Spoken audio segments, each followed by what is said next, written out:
Buenas tardes, compañeros. En este video les vamos a presentar el tema de la clasificación de los seres vivos, donde hablaremos de cómo se clasifican y cómo se alimentan en los diferentes reinos. El equipo está conformado por Su servidor, Severo Solís Castillo, y mi compañero Daniel Morales Bitsi. ¡Comenzamos! Los científicos creen que hay alrededor de 10 millones de especies diferentes sobre la Tierra.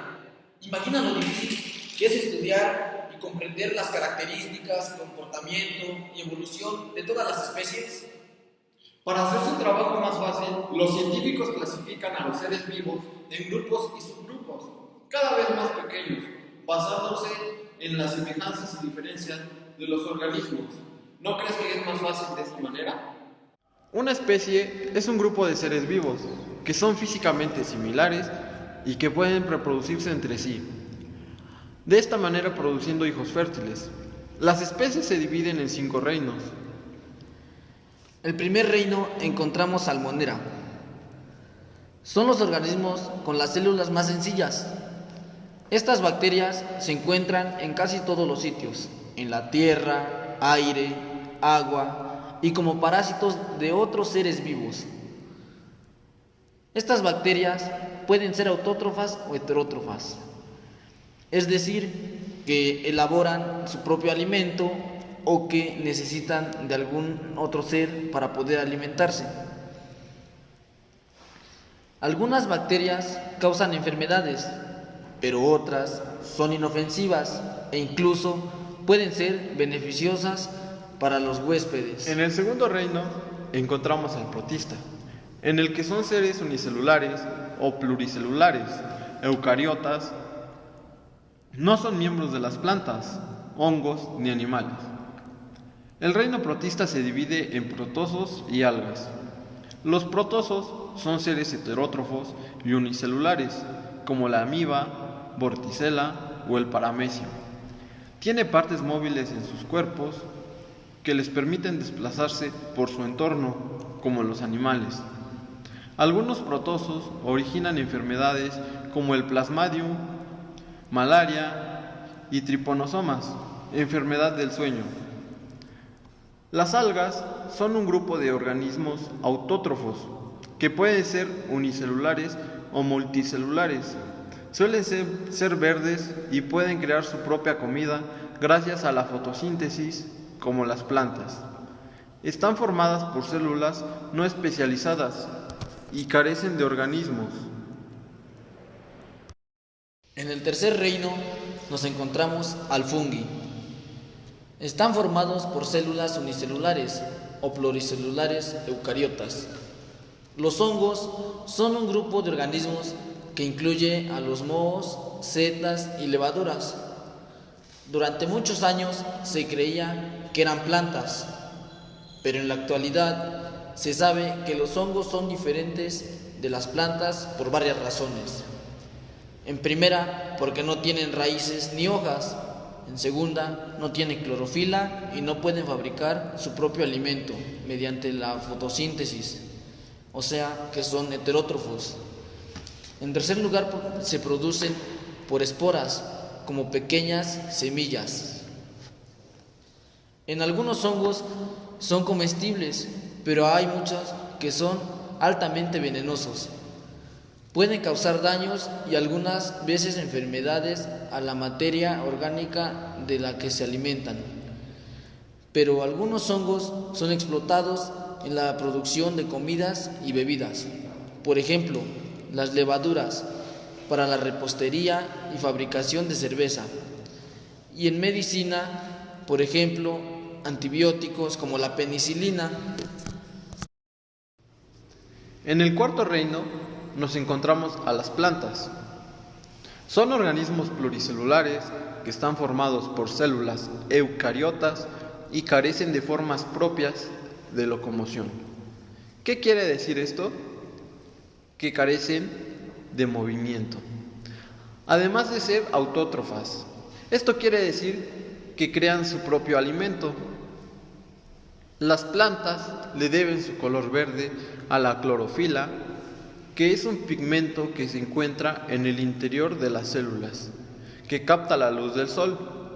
Las plantas usan esta energía para crear alimento, así que en la vida animal depende de ellas. Este proceso se crea oxígeno que los animales necesitan para respirar. En el quinto reino y último nos encontramos a los animales. Estos son seres vivos, pluricelulares y heterótrofos, que necesitan de otros seres para alimentarse, que están formados además por células eucariotas, y la mayoría tiene una gran capacidad para desplazarse y una sensibilidad muy desarrollada. Estos se dividen en dos grandes grupos. En el primer grupo encontramos a los vertebrados. Tienen una columna vertebral y un esqueleto interno. Y en el segundo grupo nos encontramos a los invertebrados. Estos no tienen columna vertebral, carecen de esqueleto o tienen un esqueleto externo. La forma de reproducción puede ser de dos tipos. En el primer tipo nos encontramos a los asexuales. Interviene un solo individuo que se divide originando seres idénticos a él. En el segundo tipo de reproducción nos encontramos el sexual. En este intervienen dos individuos, intercambiando material genético para originar un nuevo ser vivo, nuevo y distinto. Los animales pueden nacer de dos formas. La primera forma de nacer puede ser de manera ovípara, es decir, nacen a partir de huevos, como por ejemplo tenemos a las gallinas, a las serpientes, etc. En la segunda forma de nacer nos encontramos a los vivíparos. Estos nacen directamente del cuerpo de la madre. Un ejemplo es los elefantes, los perros o las jirafas, etc.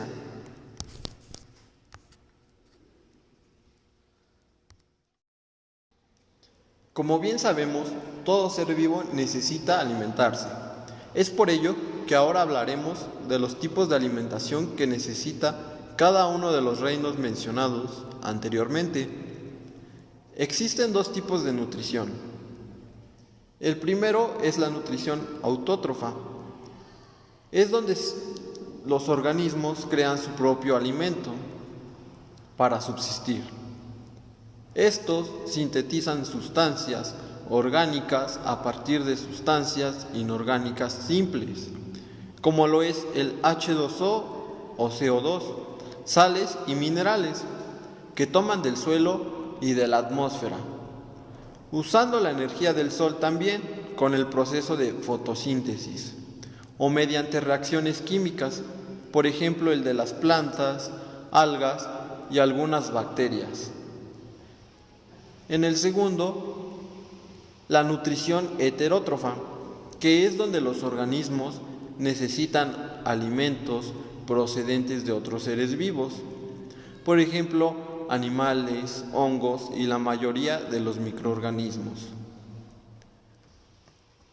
Esta alimentación puede ser de varios tipos. Por ejemplo, está la herbívora, donde se alimentan de plantas, y los carnívoros, que se alimentan de otros animales, los omnívoros, que se alimentan de todo, los descomponedores, que se alimentan de restos de organismos transformándolos en sustancias inorgánicas, que además pueden servir de alimento para las plantas, o más bien dicho, las zonas de composta. Pues muchas gracias por habernos acompañado durante todo este tiempo. De esta manera es como damos por concluido este video. Esperemos que toda la información presentada te haya sido útil.